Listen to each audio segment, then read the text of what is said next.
Hey, good morning from the office. Good. I do not want to hear it. Yes, that's right. I don't want to hear it. It is number 54. I don't want to hear it. When I drove down this morning, it was 17 degrees on the car. The polar vortex brings dangerous weather. We're okay in Georgia. It's a little cold. It said 17 on my car. But if you look around Chicago and areas like that, and that's going to even go down further. I took that at 4 a.m. this morning. But that is going to continue to drop here today. Chicago, Minneapolis, 26 below. Up there around Detroit and Fargo, 5 below. It's even going to drop, so no complaining, okay? Please, no complaining. It's very dangerous. Those areas are dangerous. Dangerously cold, all right? And, I know all the global warming jokes going around on social media, but very dangerous temperatures out there. It is cold. I will tell you, I do not live far. I do not live on a back road of any distance, so I don't know, maybe a spring that comes out of the mountains or something like that that crosses the road in a turn could be frozen, so be careful this morning. But between my house and LJ, about a 10-minute drive, bone dry, 515, bone dry, everything is just dry, no problem, just cold. So we missed it yesterday. Everything was closed. Go ahead and take that off the screen. Everything was closed yesterday. Schools, I think schools are on 2-hour delay. I'd prefer not to make any comments this morning due to the fact that,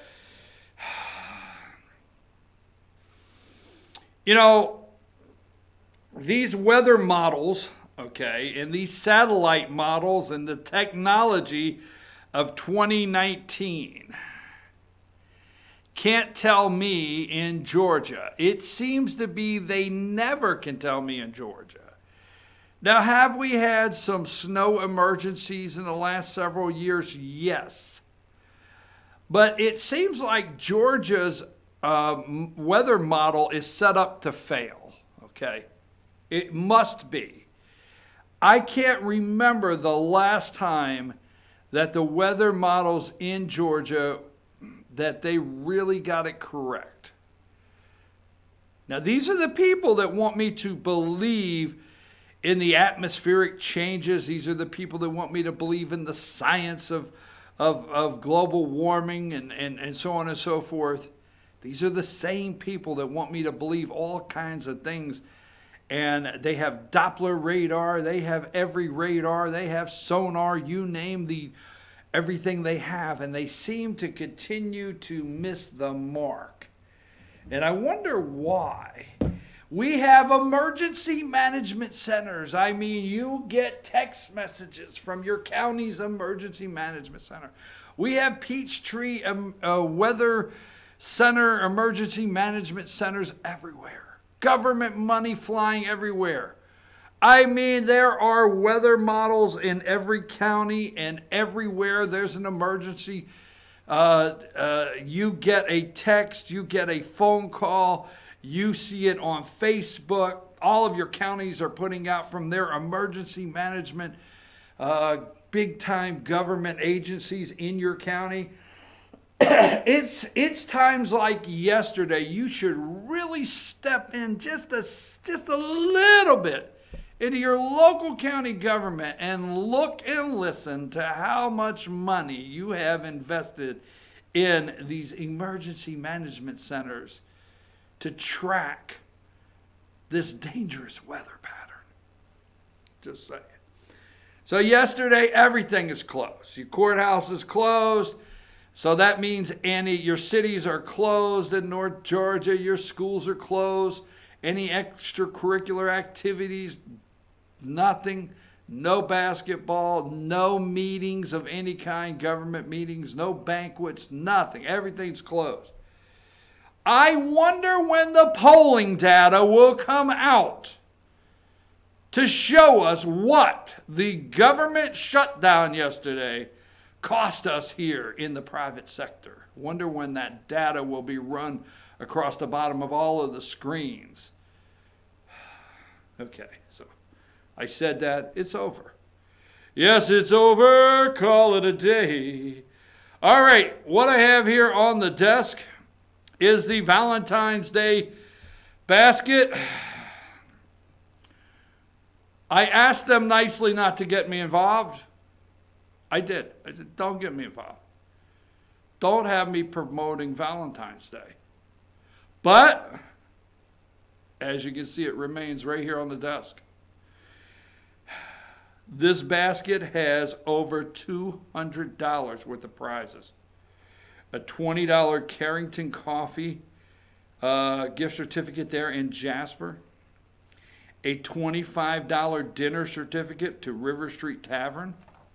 A $50 Hometown Florist gift certificate. Wow! Look at the roses you can buy with that there, Johnny. 2 movie tickets. Now, you can go and you can take the movie tickets and watch whatever you want. I don't recommend one of those romantic comedies or anything like that. Don't do that, okay? But you can do whatever you want because the tickets are there. You will be the winner. 2 movie tickets over here to the theater in LJ, the fancy theater. Oh, with the lounge chairs, everything. Wow, okay. And Tea Trees Boutique Aromatherapy Massage. Priceless is what they're calling that. Now, what you have to do is you have to go to Fetch Your News Facebook page. And on the Fetch Your News Facebook page, you have to write in, I think they'll tell you there, you have to find the post with this on it, Valentine's Day contest. And you'll have to write in your... Yes, why I'm doing this. You'll have to write in your favorite love song. Favorite love song, that's what you'll have to do. Now, if I was going in there and I was writing in my favorite love song, it'd be like Ted Nugent's Stranglehold, right? All right, anyhow, let's move right along. But that's how you can win, and we'll tell you. Go to Fetch Your News Facebook page, tell us what, or tell the ladies that are running this thing what your favorite love song is, all right? Okay, why is it so important? And let me start with this morning. All right, wait a minute. I'm going to tell you, I want to do a segment, so I'm not starting right now with this. I got to come back. Number 27. Number 20. Ooh, we should have put up a warning on that. We should have had a flashing warning sign so the folks at home would know that that was about to appear on their screen. So Michael Strahan's little sister there, Stacey Abrams, is going to deliver the Democrat response to the State of the Union, the President's State of the Union. They have picked Stacey Abrams here in Georgia. Now, they've picked her for one of 2 things, one of 2 reasons. She is either neither, or either, whichever one, going to be the opponent, David Perdue's opponent for 2020 in the Senate, or she's going to be on the short list for VP. Yes. One way or the other, run against David Perdue or shortlist for VP. Now, if you missed Monday's show, I did 22 minutes that leads right into this. Now, through the governor's race against Stacey Abrams, okay, I have discussed the Georgia plan. I yelled the Georgia plan. I talked about the Democrat Georgia plan over and over. And it come up to the government shutdown Friday. Now, there's a whole list of reasons why the president, okay, ended the shutdown. Because he realized only 22% were inconvenienced. Meaning, most Americans didn't even realize anything was shut down. They're not going to realize it's open, and they're not going to realize it's shut down again. So he really didn't hurt anything opening things back up. You know, didn't hurt nothing. Nothing, no harm, no gain.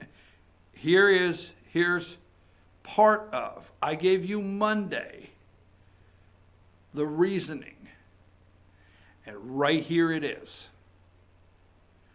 Right here. Now, Schumer invited her 3 weeks ago. Oh, yes. Oh, yes. Rush, Mark Levin, the great ones out there, you're doing an awesome job. But you need to pay attention to the show right here. Okay? Because the 2020 game plan is to flip Georgia. And I said I was going to do a segment, and it's lining up. 3 weeks ago, she was invited. Wonder if that leaked out anywhere.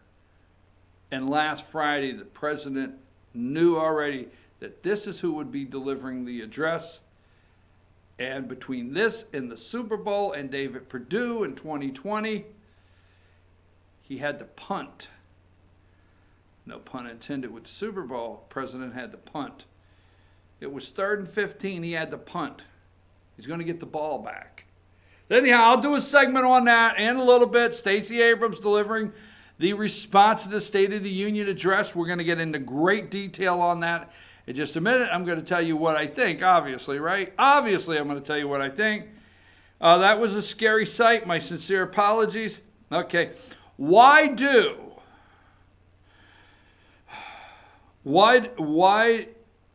the Democrats insist? Why? To read Mueller's report publicly. Why do the Democrats insist that the report be made public? Why? Over and over. Why? Let's go to number 8. This is Jerry Nadler. This is Gerard from New York. Gerard Nadler from New York. Okay? And he is the chair of the House Judicial Committee. This is the chair. House Dems race to ensure Mueller report be made public. If the report is not released, we will certainly subpoena for it, House Judiciary Committee Chairman Gerard Nadler told Politico. The problem with a subpoena is that they could contest it in court for a while, but the Judicial Committee would certainly issue a subpoena. Why is it so important? Okay? Here's another one we're going to talk about a little deeper, but let's go to number 1. Right there on the Facebook page. All right? 17 hours ago. Just 17 hours ago, your congressman in the 9th District of Georgia posted this. Okay? Doug Collins, Representative Collins from the 9th District of Georgia, is the ranking Republican member on the Judiciary Committee. Judiciary is the home of the most contentious political issues, including impeachment, first, gun rules, immigration policy, and oversight of the Justice Department. Now this one gets me, and I know the congressman too well, okay? And I'm not going to say there's a word left out, but just the way this is arranged, this sentence concerns me on something they may know. Should Democrats impeach President Donald Trump? Now, they're going to tell me I've got this wrong, but not should Democrats impeach.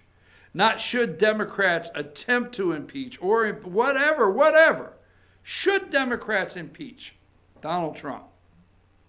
President Donald Trump. The matter will go through this very committee, and sparks between both sides are expected to fly frequently. Now, I have, for one, I've had Doug Collins on the show. He'll be on next week. And in fact, as the ranking member of the Republican, I'll tell you this now, as the ranking Republican member on the House Judiciary Committee there, we're working with his office to have a set update schedule, so you will know in advance on two certain days a month at a confirmed time. He will be our guest, and the focus will be on whatever's happening in Judiciary Committee plus whatever's happening there at the Capitol that may pertain to the 9th District here for you at home. So we are working on that now. That's something the Congressman wants to do and wants to get set up and scheduled with us for you, the viewers out there.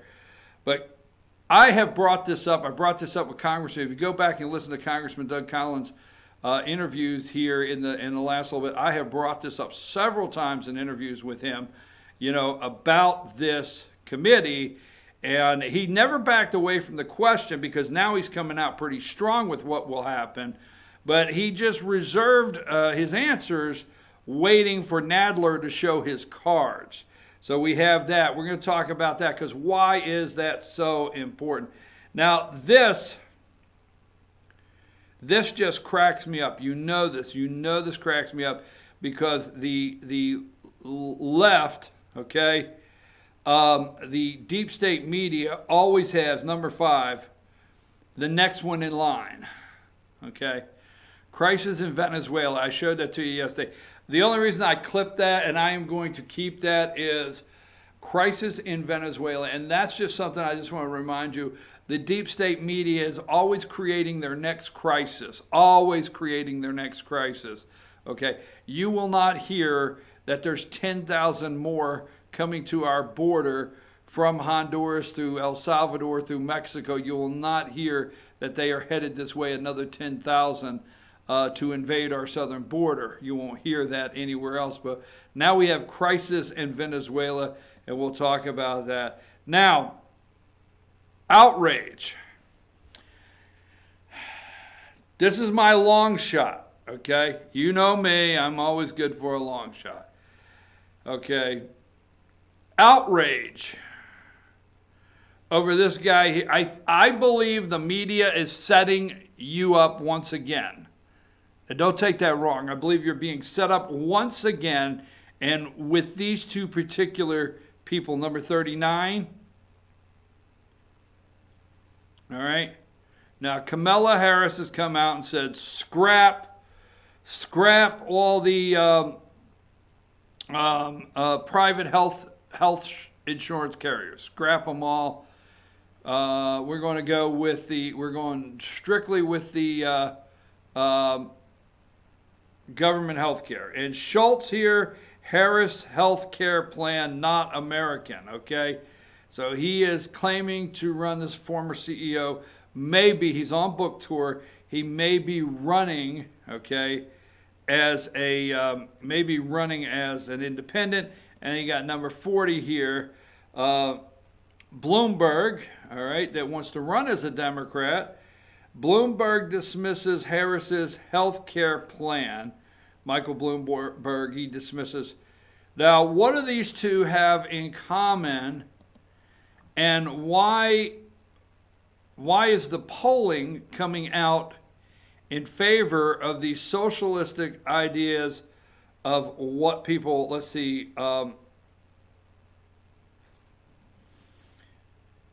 Fox News poll, increasing tax rates. This was on MSNBC. Give me number 24. Because Elizabeth Warren, okay, Elizabeth Warren has come out, and the poll says income over the mega rich, 10 million. If you hit the mega rich Powerball, if you did not play the lottery and you went out there and actually worked for a living, or you inherited it, the money because your parents worked hard for a living, or whatever it may be, income over 10 million, people increasing tax rates, 70% in favor, income over $1 million, 65%, income over 250,000, 44% in favor of raising your tax rate. That is what Elizabeth Warren is out there yelling. I think they're setting up the next smoke and mirrors for socialism. But, you know, we have a crisis in Venezuela, but these socialist plans here are beginning to take major root in the Democrat Socialist Party. I'm your host, BKP. There's a lot to talk about. We're going to go through that. And I want to talk about Stacey Abrams when we come back. Just give you my take on this and what is going on. And then we will move in the next direction to why the Democrats want you to have the public Mueller report for everybody to read and see. Take us a break, Josh.